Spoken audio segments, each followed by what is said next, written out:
Hello and welcome back to the Horse Racing Network with me, Izzy Phillips, and I'm joined as always by racing broadcaster and journalist Paul Alster, and we're going to be taking a look ahead to days 1 and 2 of York's Ebor Festival. How are you feeling, Paul? Excited. One of my favourite meetings of the year. I think we're going to have some outstanding racing each and every day. So many people say that York is their favourite, and the Dante and Ebor especially, up there with their favourite racing festivals. Why is it that York is so special to so many people? Well, it's certainly my favourite track, Izzy. It's my number one. Um, First of all, the quality of the racing there is always very, very high. It's also a fair track, big galloping track.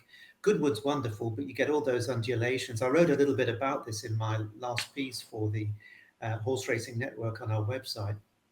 And Goodwood's brilliant, but you get a lot of hard luck stories in running there, and the weather can be incredibly difficult to predict. And Royal Ascot, of course, is marvelous, but it's a real grind, to be there for 4 or 5 days. It's very expensive, and you've got to be togged up, not always very comfortably.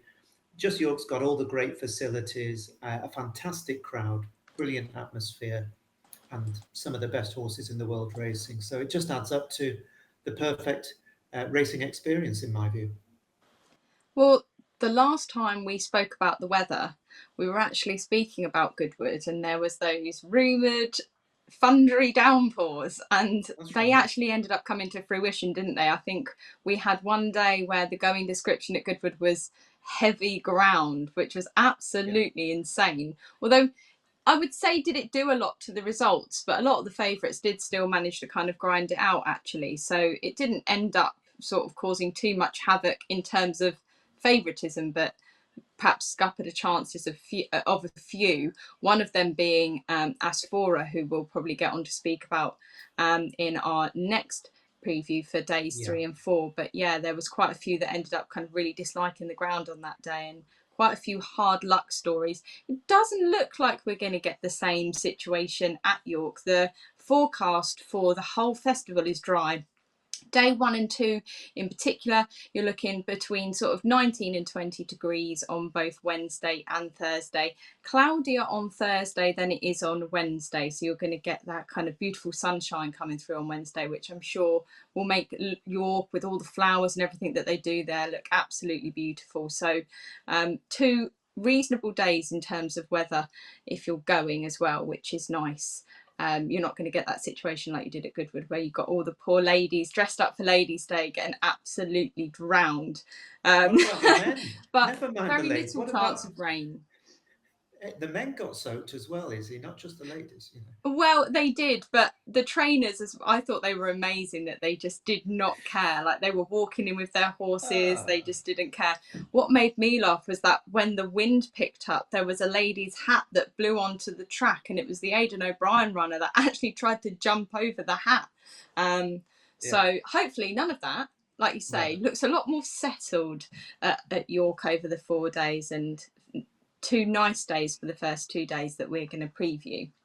So, if we jump straight into that, we start off the week, sorry, with 2 really good days racing. Day 1, we start with the Great Voltager. So you've got a real hot favourite in here for the Aidan O'Brien team. Perhaps no surprises as to why, because I think everybody thought that the Derby was perhaps a fluke, and then he come out and did it again, and that is Lambourn.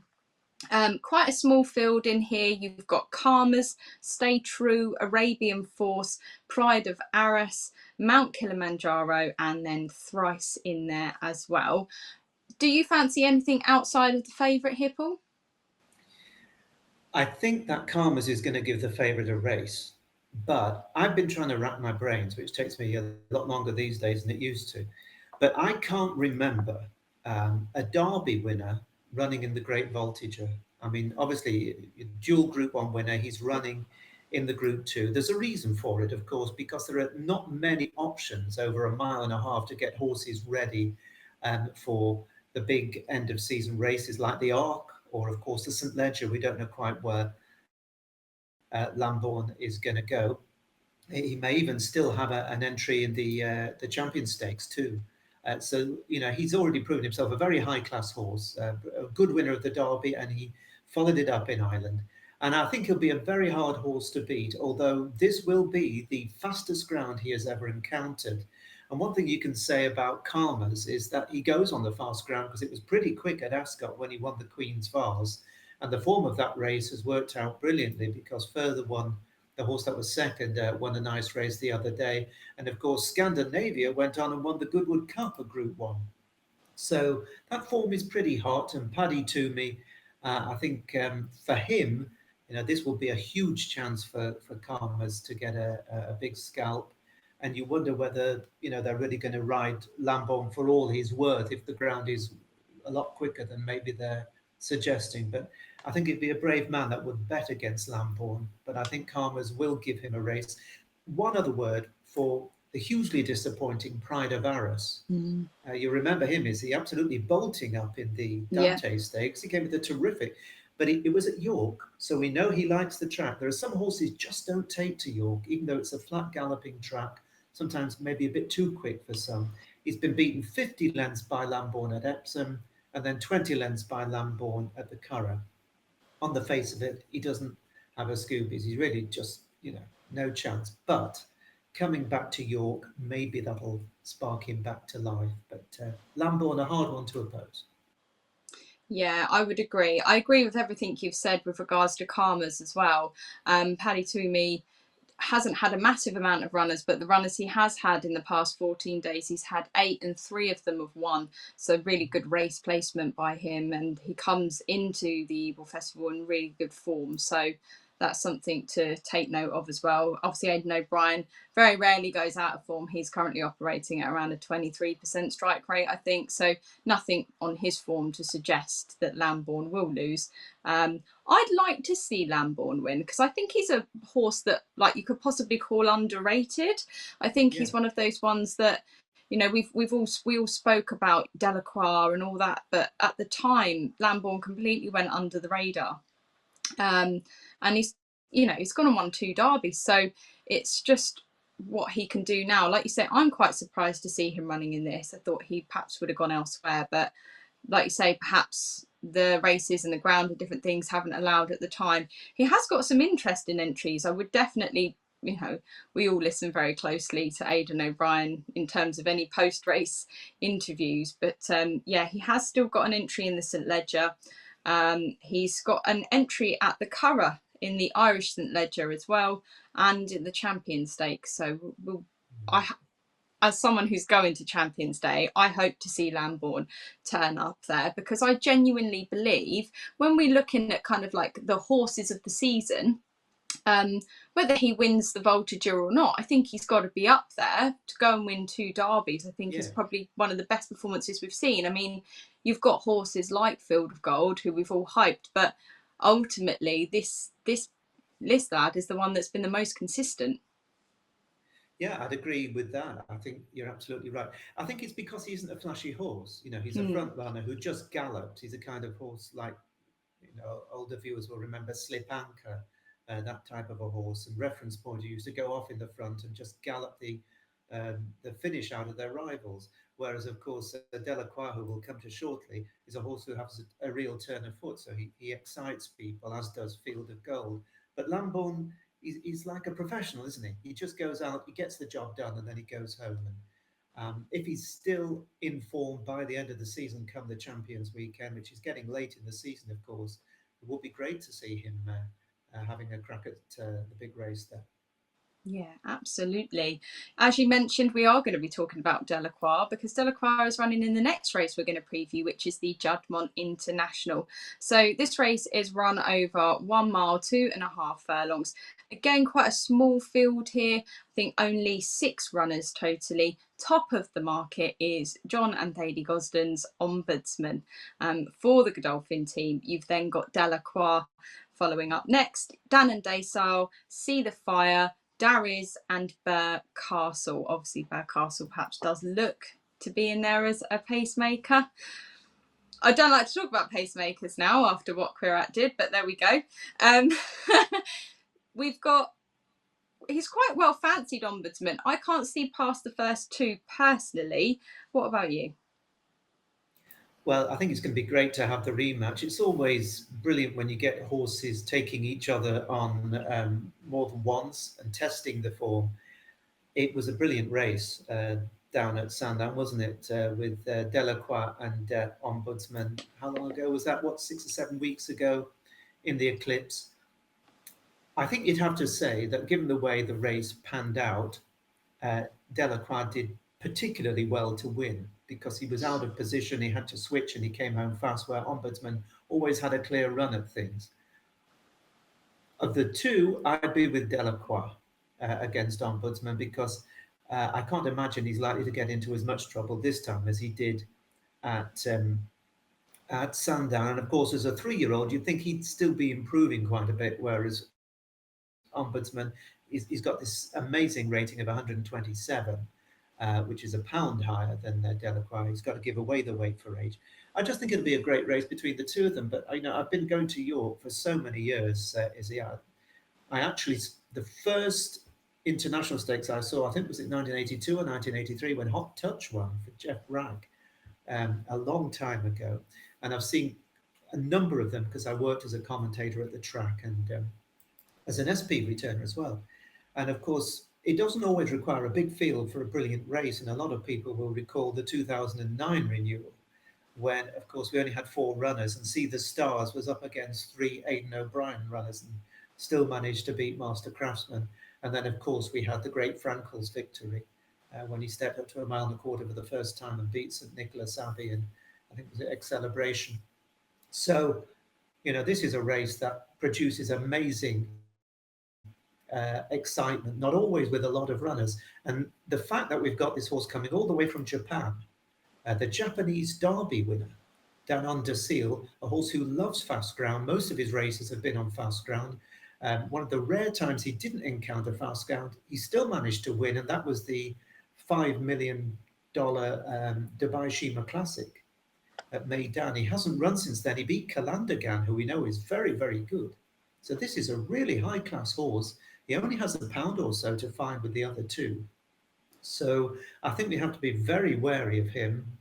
Uh, the mare, the filly, See the Fire, she won by 12 lengths over the course and distance in the Middleton, but that wouldn't have been anywhere near this class, and she's been held since. And the unbeaten French horse, Darry's, he's won all 4, the last one at Group 2 level. He hasn't yet proven himself in this category, but the fact they're coming over to have a crack at it is a credit to them.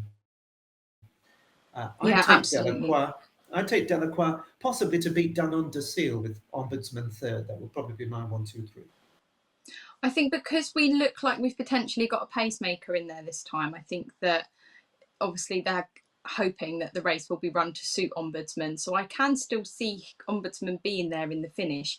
I obviously, at the time of that Coral Eclipse, I really fancied Delacroix. I thought that you could almost not put, like, everyone gets upset when I say this, but put a line through his run in the Derby. And the reason I would say that is because it just really didn't go to plan. If you watch the Derby back and only watch Delacroix, you can see that Ryan was completely unhappy with his positioning. He got jostled back too far. He was nowhere near ready to make any kind of a run. And even then, coming into the home straight, he showed this incredible burst of speed. And that was what really took my eye in the Derby. So I was hopeful of seeing that again in the Coral Eclipse. My heart probably could have done with Ryan Moore doing it a little sooner, or shall I say Delacroix finding that burst of speed a little sooner than he did.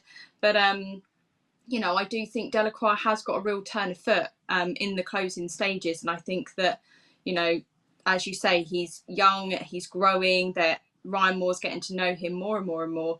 I would imagine that he's got a really good chance. He's currently not actually favourite. The market is favouring Ombudsman at the moment, but I wouldn't be surprised if they kind of flip-flop all the way up until the off, basically, where I think people will have their opinions on that race. And one of the big kind of factors, obviously, that John Gosden mentioned at the time was that he regretted not putting a pacemaker in that Coral Eclipse. So with one in there, will that make all the difference that he thinks it will? Who knows? I just think Delacroix will hopefully show that turn of foot again and get the job done. So I'm the same as you there, Paul. We're agreeing on Delacroix to take home the Juddmonte International on day one. That is all we have time for in terms of day one. So we're going to take a look now at day two. And the day starts off with an interesting group two with the Lowther. So it's open for 2-year-old fillies. And there's some really exciting horses in here, isn't there, Paul? Yeah, I mean, this is a fascinating race. It's always a really good quality event, the Lowther Stakes. They go over the 6 furlongs. It's going to be pretty quick ground. And it has over the years produced some really good fillies. Now, there's a filly in this that really got tongues wagging, and when she made her debut at Haydock only 6 or 7 weeks ago, and that's a filly called America Queen. Now, she's trained by Richard Hughes, and she's going to be ridden by Ryan Moore. And it was a Haydock 6 furlong maiden. She's already nearly a white filly, so she's very outstanding eye catcher. And she travelled beautifully throughout. After not getting the best of breaks, actually, once she got to them after half a furlong, she just travelled on the bridle. And as soon as Billy Loughnane, who rode her that day, asked her to go, she just went further and further clear. It was remarkable, really. She won by 12 lengths. Now, admittedly, the horses behind her probably weren't superstars, but the potential that she's shown, and she has a really good pedigree, does America Queen. I think it suggests that she could be quite exciting, but she's going to be tested here because Ed Walker's got a lovely filly called Royal Fixation, who's probably going to be favourite. She won on debut at Thurs nicely in the novice stakes, and then she only got beaten a neck in her only run since then, and that was the Group 2 Duchess of Cambridge Stakes at Newmarket. So she's already setting a really good standard. There are others in the race, including that lovely filly of Tim Easterby's, Argentine Tango, who tries so hard every time. And she only found Lady Iman too good for her at Oh. Goodwood last time out. And that's a potential runner in the Nunthorpe later in the week. So we're going to get all sorts of clues from this race. But I think a lot of people will be focusing on a potential head to head between the likely favourite Royal Fixation, who's already proven as smart, and the very exciting prospect, potential star, America Queen. Yeah, I think she looks very exciting, doesn't she? I mean, because you always have to take note when a horse wins a race by like 12 lengths. As you say, the form in behind her, for those that have come out and had another run, hasn't massively boosted that form. But she could be, obviously, where she's just head and tails above the rest of them. You know, she didn't beat them by a length, she beat them by 12. So how good is she? Where is her ceiling? We just don't know. I think when it comes to 2-year-old races, I'm a big believer of like, you don't always know what they're going to do almost from month No. to month, really, how much they've grown, how much they've sort of taken to their racing. But yeah, I'm the same as you. I'm very excited to see her. She actually did that performance where she won by 12 lengths at Haydock on my birthday. So she's one who I won't forget. But yeah, whether she can go and do that against a horse like Royal Fixation, definitely be interesting to see that head to head. Right. Keeping with the fillies then on day two, we move on to the Yorkshire Oaks. It's a race that has cut up and then some, but we do still have kind of the market leaders in the race, and that has for a long time been Aidan O'Brien's Mini Hawk, who many hail as being the best filly around, you know, this season really.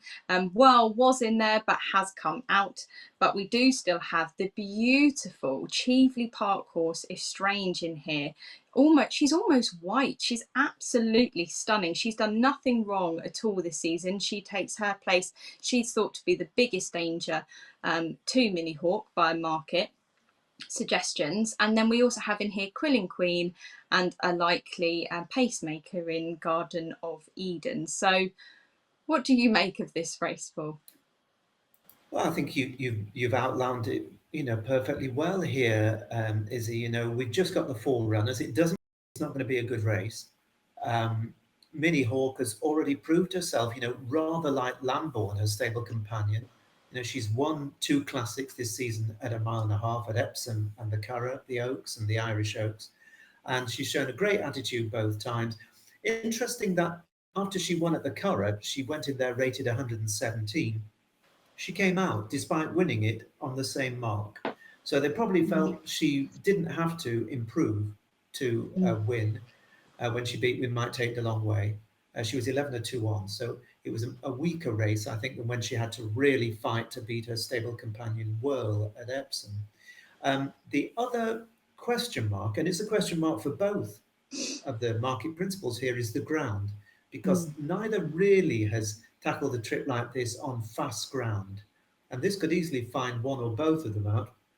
As strange as you pointed out, beautiful looking filly for David O'Mara, potentially, and David's trained some very, very good ones.